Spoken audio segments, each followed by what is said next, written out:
for someone like me that like deals with a lot of pressure and stress and anxiety from just being in the public eye and all that stuff, I firmly believe that you need something way worse to counter that you voluntarily subject yourself to.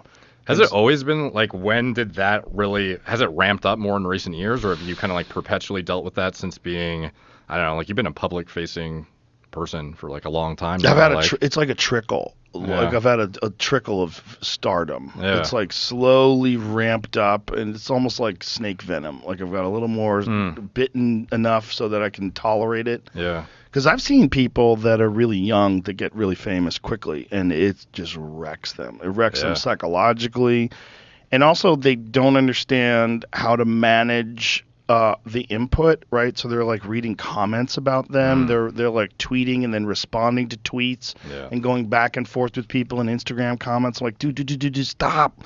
And you then still do that, eh? Ignore them entirely? I don't fucking read a goddamn thing. It's the only way. It's the only way you can stay sane. Yeah. My friend's like, I can't help myself. I'm like, you 100% can help yourself. Yeah. It's just don't look at it. It's not an option. I know I don't have that option. There's no option to look at that. I post stuff, I keep going. Yeah. And I think that's very important because you're dealing with, with my case on my Instagram, I think it's like 15 million people. That's a lot of fucking people, man. That's too many people. There's no way that's manageable. You can't interact with those people. People could say mean shit to you and it'll hurt your feelings. Why would you subject yourself to that? Yeah. But I think even like articles written about you have to have perspective. You have to understand like who's right. Why are they doing this? They're doing this because you're successful. They're distorting who you are in order to make this look better. Yeah. So you have to do something, I believe, something to offset that. And one of the best things is really brutal exercise, brutal physical exercise, and then sauna and cold plunge, in my opinion, are the very best things to mitigate the effects of that, because they're so hard to do that the other stuff just seems easy. It's like, someone said something mean about you, like, whatever. Have you ever had like a time you just had to totally disconnect from everything to mentally handle it, or no? You're like pretty good about. Yeah, just don't read about me. Yeah, just read about other stuff. I mean, I feel like you're supposed to, look. There's people that live in war-torn parts of the world. There's people that were born in dirt floors and, they're dealing with rebels and they hear gunfire in the middle of the night and either their children get killed or their family members get killed. That's real problems. Yeah. Like the problems of someone saying mean shit about you on Twitter, it only seems mean. Yeah. It seems awful because you're interacting with it. If you don't interact with it, it doesn't even exist. Yeah, it's wild how much just your state of mind can influence like how happy or not happy your life is and like how you perceive external stimuli. Very, very much so. Yeah. And also the kind of people that you surround yourself with. Yeah. That's crucial. You have to have a good tribe. You have a good tribe of fun, healthy people. If you don't, you're fucked. If you have backstabby people or gossipy people or mean people or resentful people, or you're constantly dealing with somebody who's like, always fucking falling off the wagon, and you got to go rescue Mike. He's under a bridge shooting heroin. Fuck. Yeah. If you have enough of those people in your life, they will derail any progress you're trying to make, any self-improvement and self-growth. I think, obviously you should be there for your friends if something goes wrong, but you got to recognize when this is an unstoppable pattern. Yeah. And I'm not just talking about addiction. I'm talking about everything. Like with some people it's gambling, with some people it's food, with some people it's just fucking. Some people they just sabotage their lives. Yeah. And if you're around that person, they're always sabotaging their life, and they always expect you to come in and fix it for them. Like they can absorb a significant amount of your resources.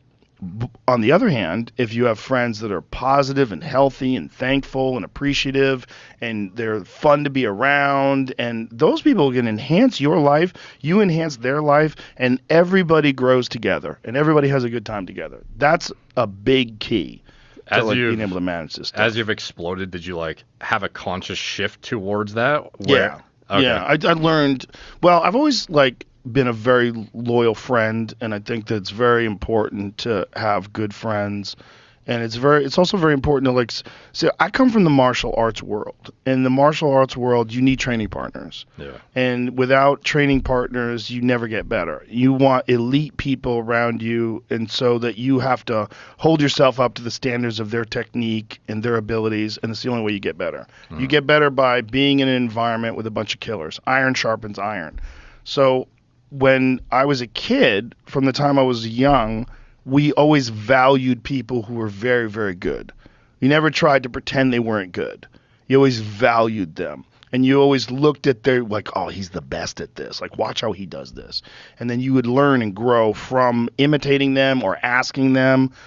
Most of my martial arts techniques that I learned, no, all of them, I learned from other people. All of them. I never learned anything on my own. Yeah. Never figured out anything. And nothing I do is original. Everything that I learned how to do, somebody had to teach me how to do it. So I needed someone who was really good at something that could show me how to do it. So when I got into comedy, one of the things that was so shocking was there's this denial of other people's value, or why is he getting this, or why is she so successful? Why? My mentality was this martial arts mentality. Look how good he is at marketing. Look how good he is at delivery. Look how he holds a pause. Man, look at that stage presence. Look at that. Look how relaxed he is up there. And it was I wanted to compliment them. I'm dude, how you do that is amazing. What do you consciously do that? How do you write? How do you do? Because I wanted to treat it like I'm supportive. Yeah. And in the weird world of television and comedy, it was a scarcity and a famine mentality, because there was only so many jobs, right? So if you wanted to be on a sitcom, if you and I say we're in the audition room and we're both, playing Tom, the fucking security guy on a sitcom, if I knew that you're my friend and you're reading, I might fucking derail you. Yeah. I might say, you look like shit, Derek. What are you fucking losing weight? You'd say some gross things to each other, Yeah. or you'd be, that person doesn't represent a colleague and a friend. That person represents the fucking barrier that's going to keep you from success. You want to be in that house in the Hollywood Hills driving a fucking Corvette. Come on, baby. You gotta succeed. And that mentality fucked with comedians for a long time. And then the internet came along. And what the internet showed everybody is no. These people are assets. You have them on your podcast is better. And then you tell people about their podcast, and their podcast is good. So now people listen to you. Yeah. If you say, hey, go see Tom Segura, he's fucking hilarious, people go see him, you're honest. You tell the truth. He's really good.